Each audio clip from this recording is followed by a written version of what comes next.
Hi children, welcome to today's class. In the previous class we have discussed about the chemical properties of acids. Which are the chemical properties we have discussed? First one, the reaction of acids with metal, they are producing salt and hydrogen gas. All acids, whichever may be the acid, when react with metal we will get salt plus hydrogen gas. Like that, when acids react with metal carbonate, they are producing salt plus water plus carbon dioxide. Like that, when all acids react with metal hydrogen carbonate, they are producing salt plus water plus carbon dioxide. So from this chemical properties, we can understand that all acids are behaving in a same manner. They are showing same chemical properties, isn't it? So there will be something common in all acids. That is why all acids are behaving in the same manner. When we are considering the physical properties also, we can understand that is all acids are sour in taste and all acids can change blue litmus paper into red, isn't it? So there is a similarity in the properties. So all these similarity shows that all acids have something common. That is why they are showing this similarity. And what do all acids have in common? What is that common factor present in all acids? In this reaction, we have seen that acids, when they are reacting with the metal, they are producing hydrogen as the product. All acids are producing hydrogen gas, isn't it? So we can understand that this hydrogen is the common factor present in all acids. So what is the common thing present in all acids? That is hydrogen. How can we understand that? We can understand that by the reaction of acids with metals. When acids react with metals, they are producing hydrogen as the product. Hydrogen as one of the product. So from that we can understand that all acids contain hydrogen. From their formulas also we can understand that. For example, hydrochloric acid, its formula is HCl. Hydrogen is there. Like that, nitric acid, its formula is HNO3. Here also hydrogen is there. Then sulfuric acid, H2SO4. Here also hydrogen is there. Then carbonic acid, H2CO3. So like this, in all acids it contains hydrogen as one of the element.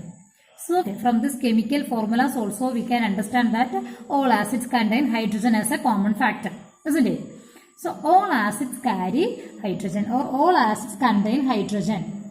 So hydrogen is the common factor in all acids. Okay. Now there are some other substances, some other chemicals which contains hydrogen.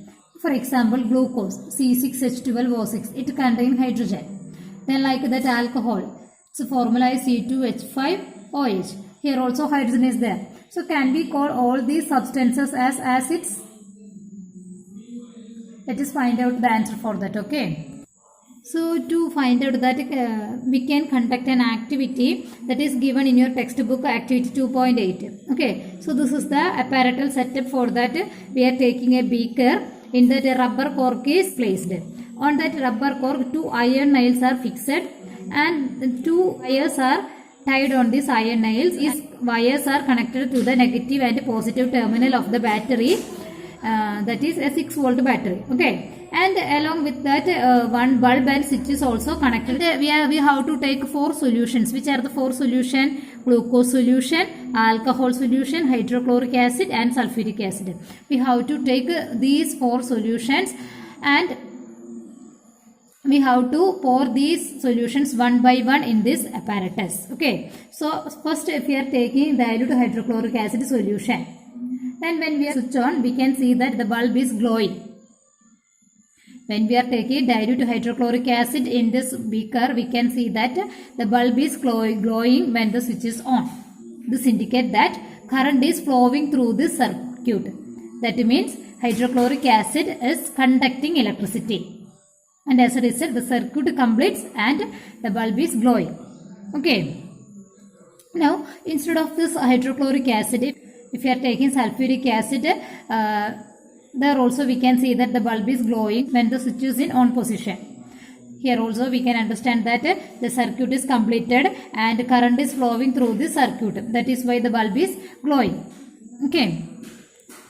Now instead of sulfuric acid, if you are taking glucose solution, the bulb is not glowing.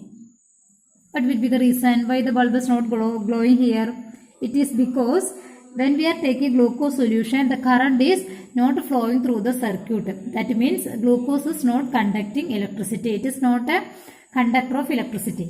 That is why here the circuit breaks and as a result bulb is not glowing.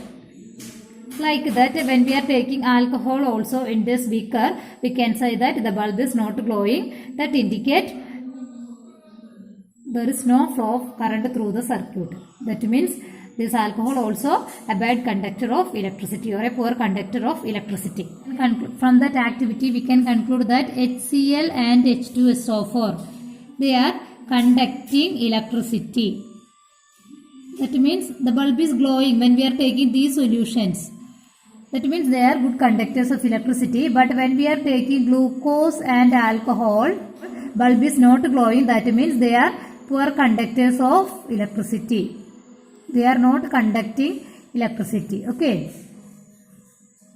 So all these solutions contain hydrogen, but these two substances only acting as the conductor of electricity, but glucose and alcohol, they are poor conductors of electricity. What will be the reason for this? Even though all of them contain hydrogen, only acids are conducting electricity. What is the reason for this?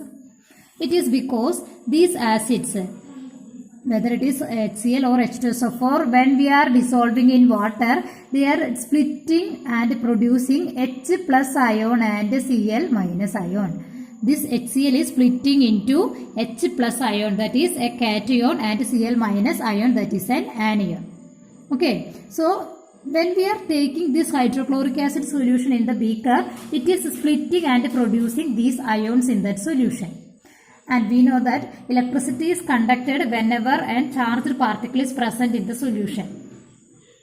Okay, so electricity is carried by charged particles. Charged particles means either positive ion or negative ion. So if any of this positive or negative ion is present, then only that substance can act as a good conductor of electricity. Okay, so this HCl solution, when we are taking in that beaker, it is splitting and producing this H plus ion and Cl minus ion, and due to the presence of this charged particle, HCl can act as a good conductor of electricity. Okay, like that H2SO4 also. H2SO4 also in presence of water. When we are taking H2SO4 solution in that beaker, it is splitting and producing 2 H plus ion and 1 SO4 2 minus ion. Okay, it is also producing a positively charged ion and a negatively charged ion. So due to the presence of these ions, this can also act as a good conductor. H2SO4 also can act as a good conductor of electricity. Okay, but when we are taking the case of glucose and alcohol, even though they contain hydrogen atom, they cannot produce H plus ion. So they cannot conduct electricity. Okay. So even though glucose and alcohol contains hydrogen atom, they cannot produce H plus ion. So they cannot conduct electricity. So they are act as poor conductors of electricity. That is why the bulb is not glowing when we are taking these solutions in the beaker. Okay. Now we have studied that these acids, whether it is HCl, H2SO4, HNO3, in presence of water, that is when we are taking their solutions, they are splitting and producing H plus ion and a corresponding anion. Here also it is producing H plus ion and an anion, that is a negatively charged ion. Okay, so what is the common ion produced by these acids? H plus. All acids can produce H plus ion, isn't it? So all acids can produce which ion? H plus ion. Along with this H plus ion, one anion also will be there. Okay, but that anion will be different, but H plus ion is common. Like that, when we are taking NaOH solution in the beaker, we can see that the bulb is glowing. What will be the reason?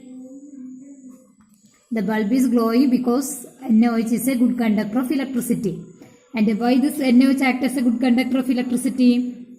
This NaOH is splitting and producing Na plus ion and OH minus ion. So due to the presence of this positive and negative ions, NaOH can conduct electricity. Okay. So like Like acids, bases also produces this ion, so they can conduct electricity. And what are the ions produced by these bases? They are producing a positive ion and OH minus ion. Next example is KOH. It is also a base, potassium hydroxide. When we are taking the solution, it is splitting to produce K plus ion and OH minus ion. Okay. So, which is the common ion produced by these bases? All the bases will produce OH minus ion. Okay. All the bases will produce OH minus ion. So, we can tell that bases, they can produce OH minus ions. Along with this OH minus ion, one cation also will be there. That is, one positively charged ion also will be there. Now, we have seen that these acids or bases, when we are taking the solutions of these acids and bases in this water, the bulb is glowing. That means they are producing ions. Acids are producing H plus ion and an anion, and bases are producing OH minus ion and a cation. Okay. So, due to the presence of these ions, they can carry electricity, and as a result, the bulb is glowing. These acids and bases are producing these ions, H plus and OH minus ions, only in presence of water. To check that, we can do one another activity. That is, we have to take a test tube. In that test tube, we have to take sodium chloride. To that, we have to add concentrated sulfuric acid. Okay. So, the sodium chloride will react with sulfuric acid, and this is the reaction taking place there. That is, NaCl is reacting with this H2SO4, and we are getting Na2SO4, that is salt, and hydrogen chloride. Okay. That is a gas. HCl produced here is acting as a gas, is produced here as a gas, and that gas will come out from this test tube. The gas will come out from this test tube, and that gas we can pass through a delivery tube. Okay. So, the gas is coming through this tube, and in the mouth of that tube we can show first a dry blue litmus paper. We know that HCl is an acid, isn't it? But here HCl gas is produced, and that gas is coming through this tube, and in that mouth we are showing the dry blue litmus paper. So, we cannot see any change. There won't be any change in the color of the litmus paper. Okay. Then next we are showing a moist blue litmus paper. So, we can see that moist blue litmus paper is changing into red color. Can you see that? So, that moist blue litmus paper is changing into red color. That means the dry HCl gas in presence of this moisture. That means moisture means water. So, in presence of water, it is splitting to produce H plus ion and Cl minus ion. Okay. So, in presence of water only this HCl is producing H plus ion, or we can tell that in presence of water only this HCl can act as an acid. Okay. We can tell that HCl can produce H plus ions in presence of water only. In presence of water only. So, in presence of water, HCl can act as an acid. Okay. So, if water content is not there, HCl cannot produce H plus ion, so it cannot act as an acid. Already we have seen that HCl is producing H plus ion only in presence of water. So, we can write like this: HCl in presence of water splitting and producing H plus ion and Cl minus ion.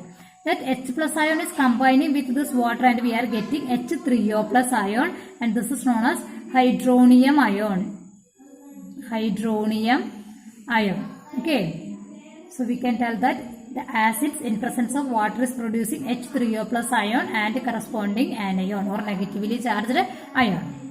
And already we have seen that the bases in presence of water, they are producing OH minus ion and corresponding cation. For example, NaOH in presence of water producing Na plus ion and OH minus ion. Like that magnesium hydroxide, MgOH twice. It also producing Mg2 plus ion. That is a cation along with that OH minus ion. Here 2 OH minus. 2 OH is there. So, we can write 2 OH minus. Okay. So, like this, any bases in presence of water, they are producing OH minus ions. Okay. So all the substances which can produce OH minus ion in presence of water can be called as a base. All the substances which can produce OH minus ion in presence of water can be called as a base, and there are two types of bases. That is, bases which are soluble in water. Soluble in water, that means it is dissolving in water, and insoluble in water. Insoluble in water. So the bases which are soluble in water, they are also known as alkali. The bases which are soluble in water, they are also known as alkali. Okay. So alkali means it is a base that is dissolving in water. Clear that? Then the bases which are insoluble in water is known as bases itself. Clear that?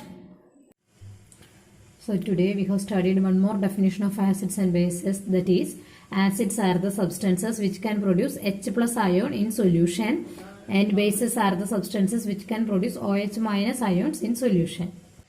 Hope that it is clear for all of you. If any doubt, you can clarify during live session. Okay.